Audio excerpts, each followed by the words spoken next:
What's up everyone? Welcome back to the channel. My name is Evan Olbricht and I'm a professional sports photographer. Today I'm going to be talking about how to differentiate your photos to make them stand out with creative framing. So I got my Lightroom open right here. Let's kind of check out some photos I've taken recently using this technique and kind of show you guys what I've learned from using this technique. So let's check it out right here. So photos like this, kind of what is creative framing? So to me, creative framing is framing your photos in a creative way that differentiates itself from being kind of just centered, like I guess something like this would be kind of a normal photo right here.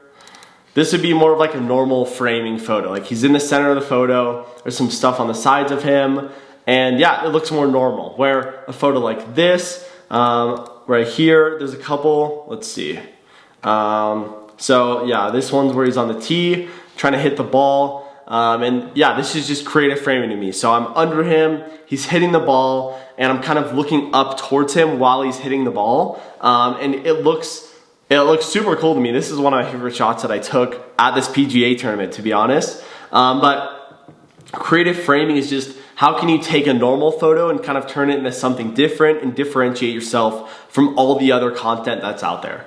So it's super fun to do this for me, and I actually just started doing this recently. Once you get more comfortable with your camera, you can kind of just have fun with this, and like once you get your normal photos, then you can kind of have fun getting photos like this. But yeah, basically you're just playing with angles and perspectives and trying to see what works. So like this one, I was using a 70 to 200 mil lens, which isn't like super telephoto, but it's pretty telephoto. And I was literally just kneeling on the ground right below him, and I actually had my camera like on the grass, and then I had like the flip screen open so I could actually see the photos, and I was looking up at him.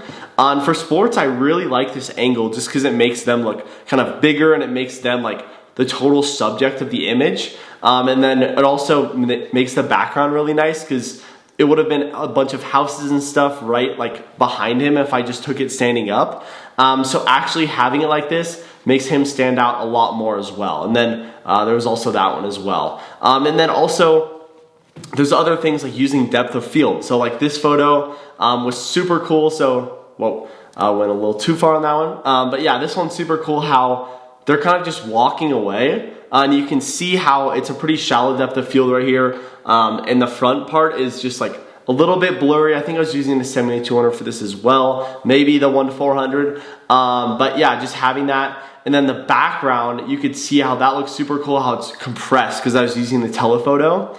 So it's super interesting, kind of just them walking down the fairway. And for this shot, this is like one of my favorite shots that I took as well, just because I haven't seen many like this. And you see the blue background, the blue skies. It was a little bit overexposed, so a little bit like overexposed in the background especially, but still see the blue there. And I feel like it's just a super cool photo of them like walking in like the clouds almost, and haven't seen a lot like that, so that's super cool as well. And just finding different angles, and also since Instagram, like you can only post it on certain like crops and stuff like that, the aspect ratio, I usually do 4:5, which I think is the tallest that you can do it on there. So most of my photos are like that. Like this one as well, this is one of my favorites. I think just being able to position, like this is more of a normal photo, but I wanted to do it from the side because I haven't seen a lot of photos like this. So even just understanding different angles by maybe shooting from the back, shooting from the front. Like the next photo I'll show is from shooting from the back towards the grandstands on like hole 15.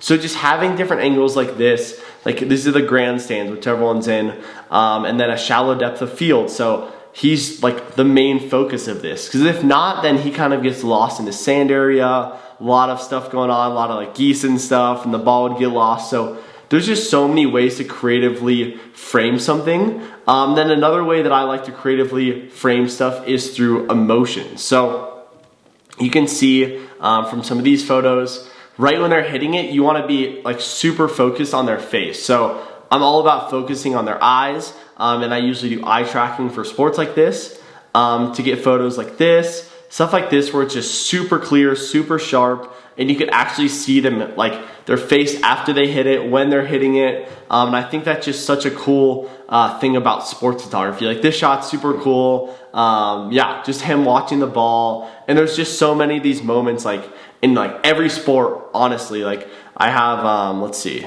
let's go into the other sports. I don't have that many in this one just because I recently made this one, but stuff like this is so cool, like how it's on their face. And then I'm all about emotion, so I have other stuff where celebrations, stuff like that. But stuff like this where he's running track, he's super focused, that's just such a cool photo. And then you can see all the guys behind him are like pretty much struggling. And that just shows you how like cool this photo is as well, how he's so relaxed and he's winning this race. And just getting cool stuff like this.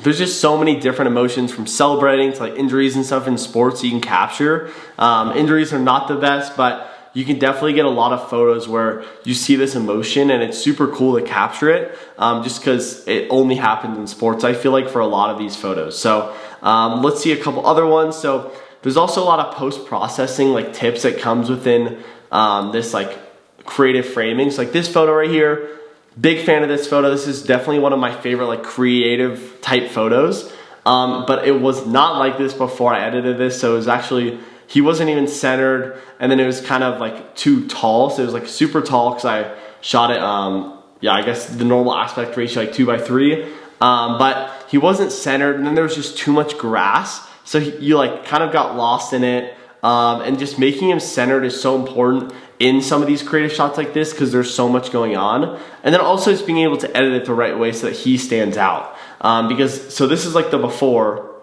let's see, and this is the after. So basically my whole point of this was having him like walk through these like the tall grass and then make him stand out through it though. So I didn't want it to be like this right here is just like super overexposed, can't even see like the sky, there's this weird line in here. So being able to edit that out, to first off limit the distractions and then turn down the sky a little bit, helped a lot to help him pop out. And I feel like the colors in this are just amazing from Canon. So super happy with that. And yeah, just a super good shot. And there's a bunch more like this. And just kind of experimenting with even like cropping stuff like this. Like this one I did a square. I'm not sure if I like the square. I haven't done a lot of photos in square, like really any.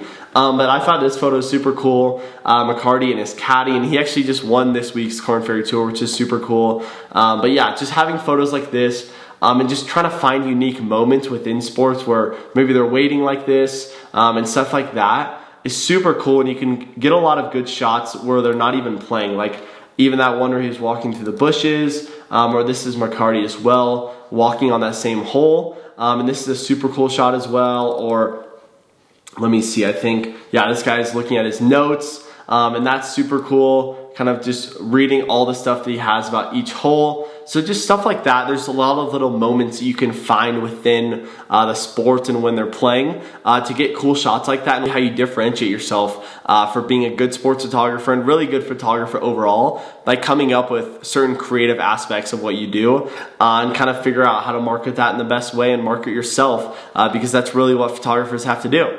So yeah, that's really all I have for the video today. Thanks for watching. Make sure to like and subscribe if you haven't subscribed yet. Comment down below what you want to see next, and see you next video. Thanks for watching.